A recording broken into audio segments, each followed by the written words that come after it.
Hello friends, मेरा नाम है अंकित। जैसा कि आप लोग जानते हैं कि हम लोग यहाँ पे मिनी मॉक टेस्ट देख रहे थे और मैं आपको 7 मिनी मॉक टेस्ट प्रोवाइड कर चुका था। आज मैं आपके सामने मिनी मॉक टेस्ट नंबर 68 लेकर आया हूँ और इस मिनी मॉक टेस्ट में हम लोग फिर से 10 क्वेश्चंस आपके सामने डिस्कस करने वाले हैं।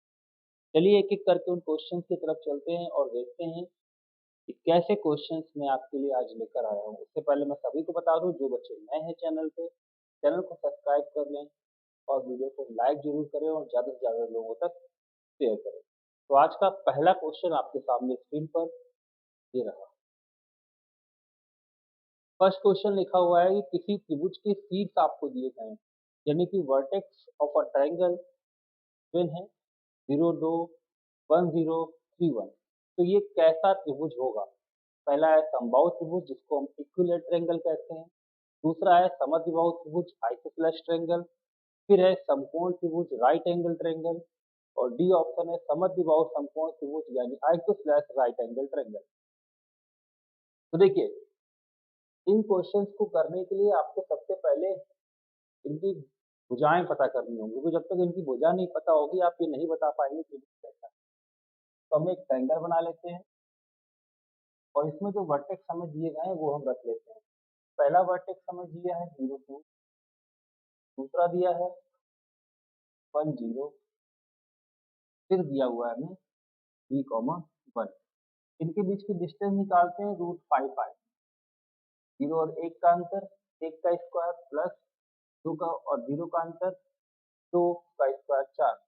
तो बीच की दूरी का फॉर्मूला लगाया है √x1 - x2 का whole square plus y1 - y2 का। तो कुछ भी अलग नहीं है। 3 और 1 का अंतर 2, 2 का स्क्वायर 4 प्लस 1, ये भी √5 आ जाएगा।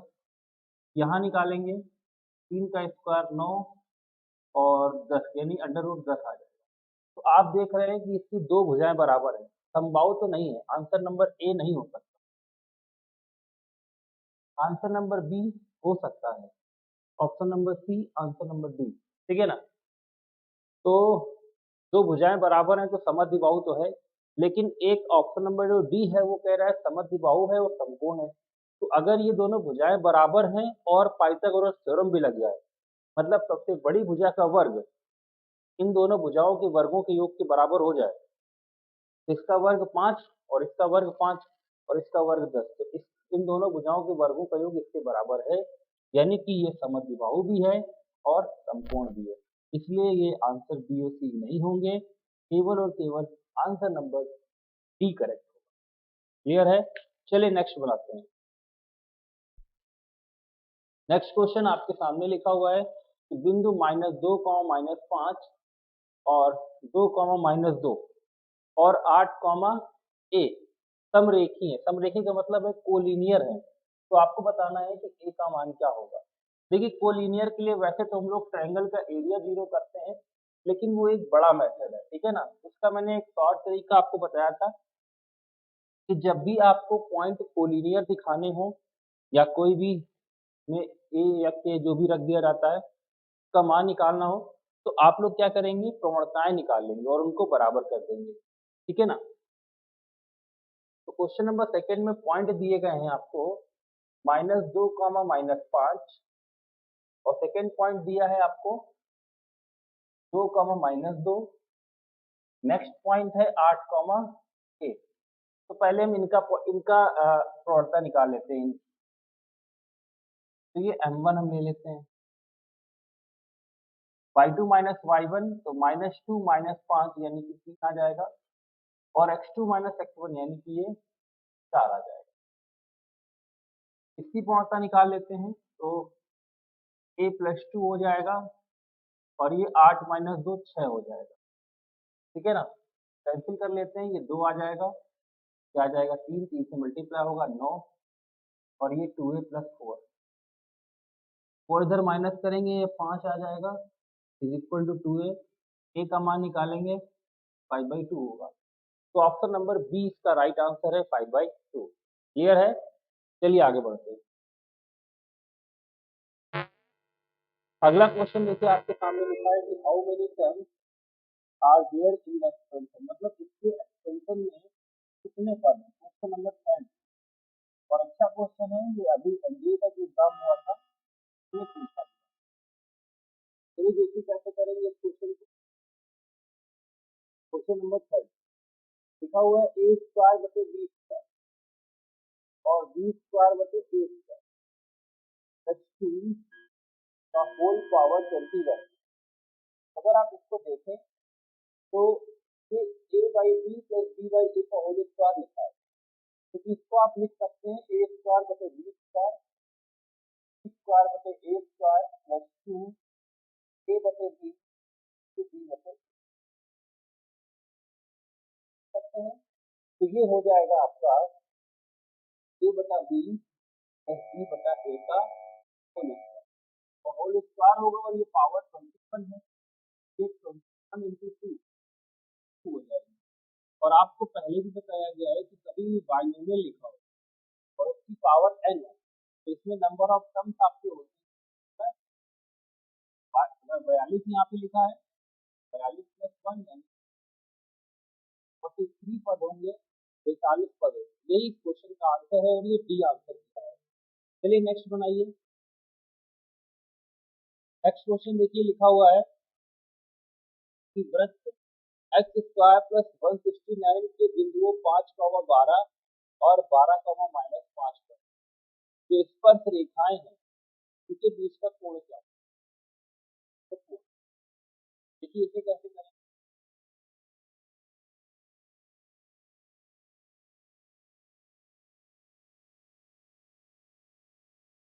क्वेश्चन नंबर 4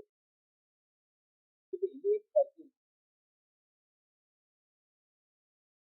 है ना, और सर्किल आपको दी है एक्स स्क्वायर प्लस 5 पर पॉइंट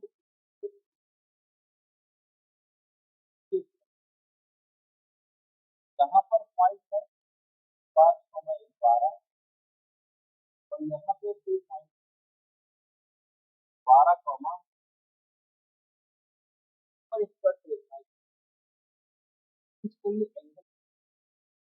तो देखिए बहुत आसान है। सबसे पहले आप क्या करिए ये दोनों रेखाओं का समीकरण, तो आपको पता होना चाहिए कि अगर वृत्त आपको X square plus Y square बराबर दिया है, इस पॉइंट एक्स वाई वन का समीकरण क्या है, वो होता है एक्स वाई वाई वन बराबर ए। तो अगर हम इस पॉइंट को निकालेंगे तो एक्स की जगह 5 और वाई की जगह 12 हो जाएगा, यानी इसकी इक्वेशन आ जाएगी 5x प्लस 12y बराबर 10। और इसकी इक्वेशन निकालेंगे आ जाएगी आपकी 12x माइनस 5y बराबर 1। अब अगर आप इन दोनों इक्वेशंस को देखें तो आपके सामने लिखें, तो ये दोनों इक्वेशंस आपकी परपेंडिकुलर है, तो अगर लाइन परपेंडिकुलर होती है तो उनकी कोणताओं का गुणनफल माइनस कोणता निकालिए अगर, तो m1 माइनस x का गुणांक बटे y का गुणांक का m2 माइनस x का गुणांक बटे y, दोनों का मल्टीप्लिकेशन करेंगे माइनस बढ़ाएंगे, इसका मतलब है एंगल होगा वो 90 डिग्री। इस क्वेश्चन का आंसर 90 डिग्री, डी आंसर आपका राइट आंसर हो जाएगा। चलिए हम लोग बढ़ते हैं। तो क्वेश्चन नंबर 5 आपके सामने स्क्रीन पर आ चुका है कि रेखा Lx plus My plus n बराबर 0 परवलय y स्क्वायर बराबर 4x को स्पर्श करेगी, आखिर कब स्पर्श करेगी ये आपको बताना है। चलिए देखिए कैसे करते हैं इसको, हम ध्यान दीजिए।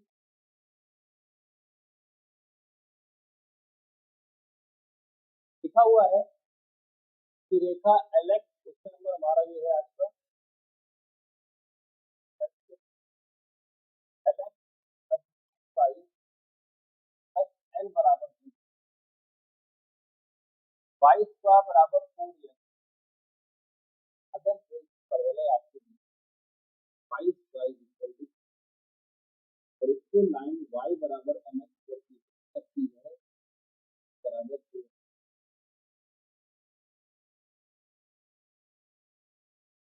इक्वेशन फॉर्म इस फॉर्म में आ जाएगी एम वाई माइनस का एल एक्स वाई बराबर आ जाएगा x minus.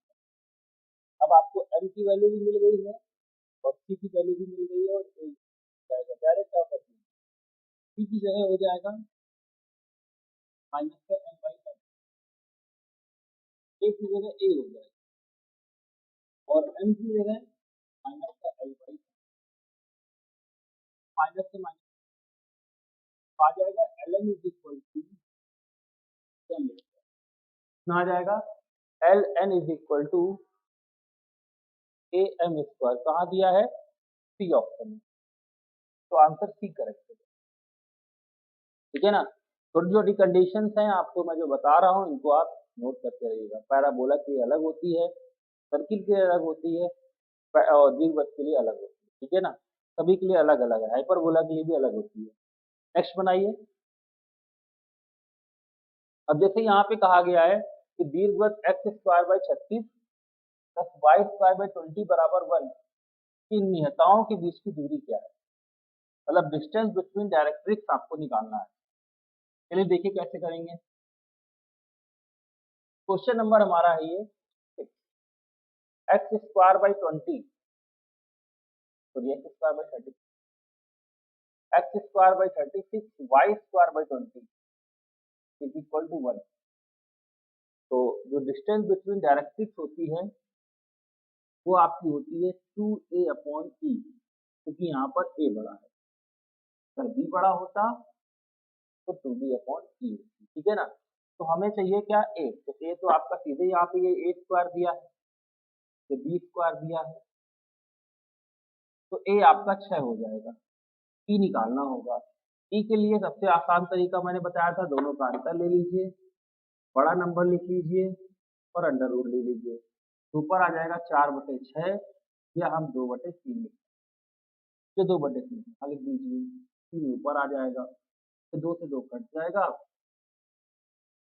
Distance between directrix आ जाएगी आपकी 18, तो सी ऑप्शन, तो सी आंसर करेक्ट है। नेक्स्ट बनाते हैं।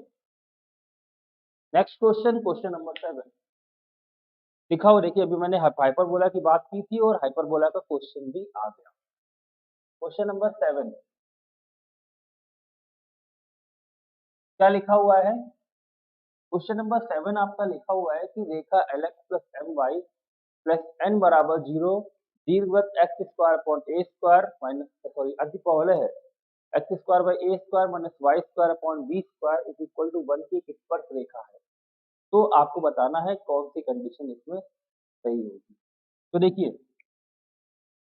एक्स स्क्वायर बटे ए स्क्वायर माइनस वाई स्क्वायर बटे बी स्क्वायर बराबर 1 की अगर स्पर्शी y बराबर mx प्लस सी हो तो सी स्क्वायर बराबर होता है ए स्क्वायर एम स्क्वायर माइनस का बी स्क्वायर। इस कंडीशन को लगाइए आप। तो पहले इक्वेशन को हम इस फॉर्मेट में कन्वर्ट करेंगे l x plus M y को। तो क्वेश्चन नंबर देखिए 7 क्या आएगा आपका, m y is equal to आ जाएगा माइनस का एल एक्स और माइनस का एन, वाई एम से डिवाइड कर देंगे तो माइनस का एल बटे एम एक्स माइनस का एन बटे एल, सी की जगह ये वैल्यू रख दीजिए। तो एन स्क्वायर बटे एम स्क्वायर, ए स्क्वायर की जगह ए स्क्वायर, एम स्क्वायर की जगह आ जाएगा एल स्क्वायर बटे एम स्क्वायर और बी स्क्वायर की जगह बी स्क्वायर रहेगा।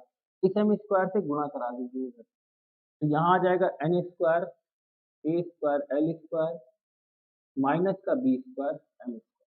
तो आंसर ये होगा N square is equal to A square L square minus B square M square. आपको बी ऑप्शन, तो आंसर बी करें। चलिए क्वेश्चन नंबर 8 पे, 8वां क्वेश्चन देखिए लिखा है कि tan theta plus sec theta बराबर ई की पावर एक्स, तो कॉस थीटा का मान क्या होगा।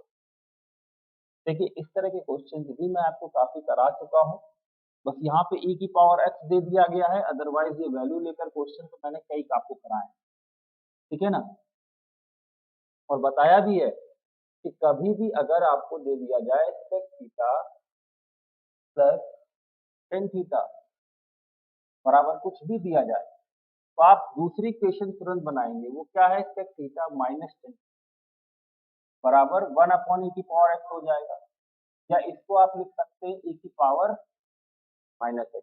अब आप इनको जोड़ लीजिए, ऐड करेंगे ये कट जाएगा, यहाँ आ जाएगा 2 sec थीटा,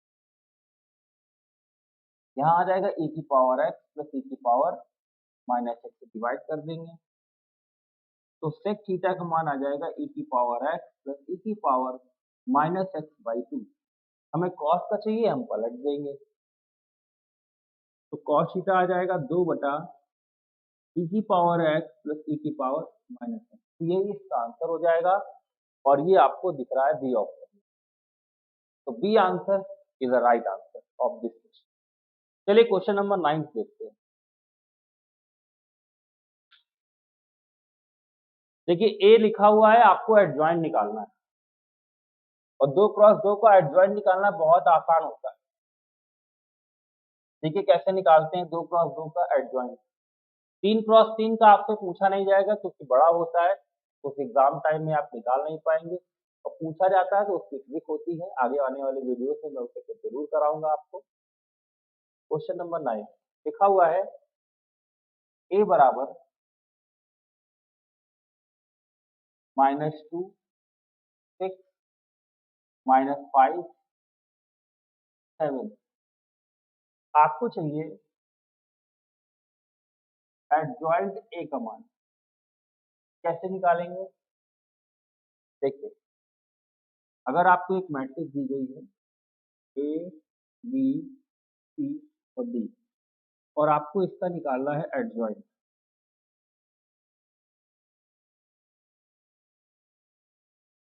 एडजॉइंट में क्या होता है, आपको ये जो मुख्य विकर्ण है, ये मैं यहाँ लिख देता हूँ साइड में, इसका जो मुख्य विकर्ण है ये आपस में इंटरचेंज हो जाएगा। बी यहाँ आ जाएगा, ए यहाँ आ जाएगा, और इसमें माइनस से गुणा हो जाएगा। यही इसका एडजॉइंट होता है। अब अगर इसका एडजॉइंट निकालेंगे तो आप इनको आपस में इंटरचेंज कर दीजिए।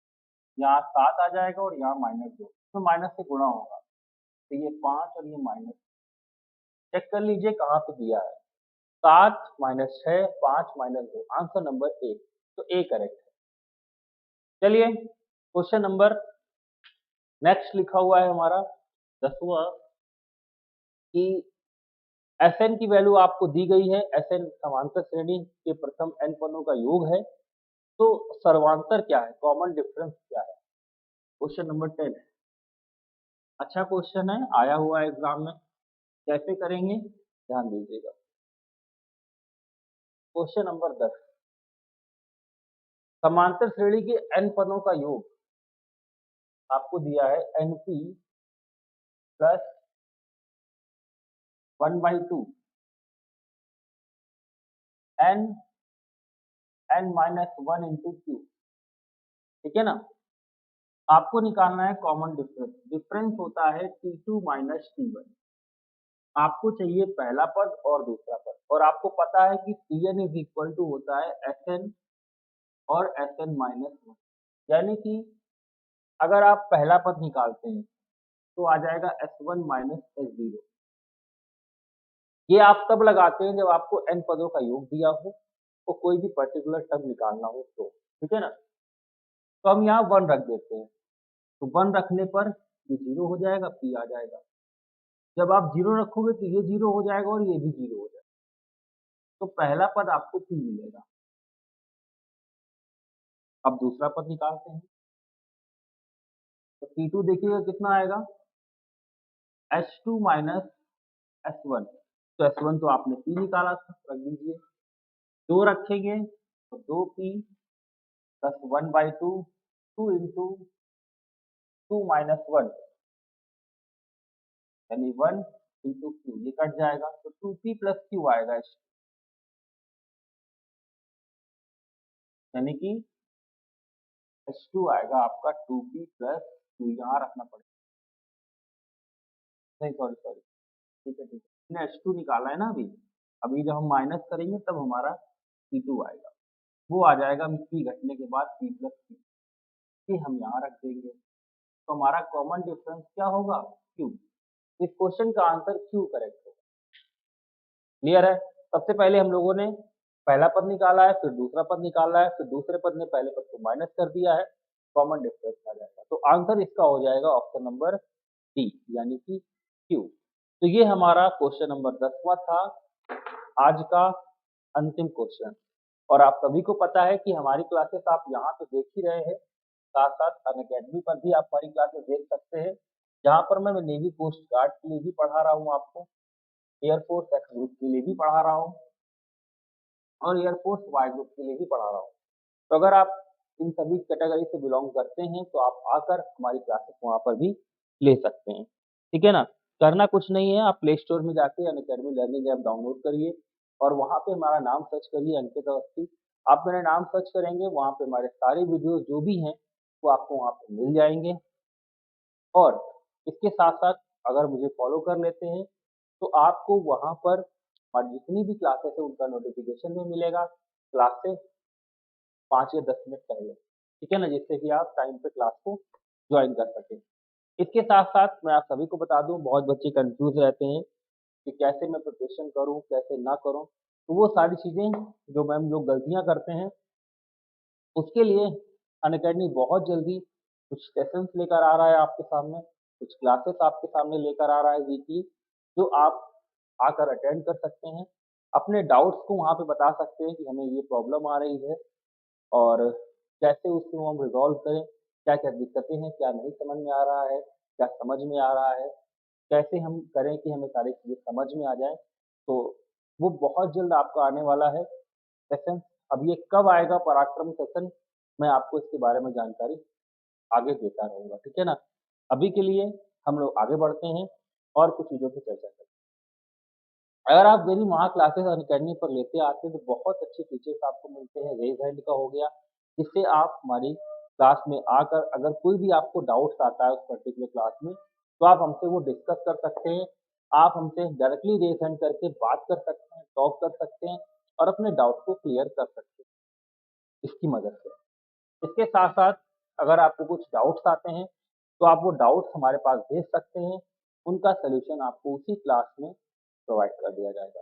तो आज की अपनी इस क्लास को भी यहीं पे एंड करेंगे और अब हम लोग मिलेंगे अपने नेक्स्ट पार्ट यानी कि पार्ट 69 में। अभी के लिए यहीं तक, थैंक यू, बाय, जय हिंद।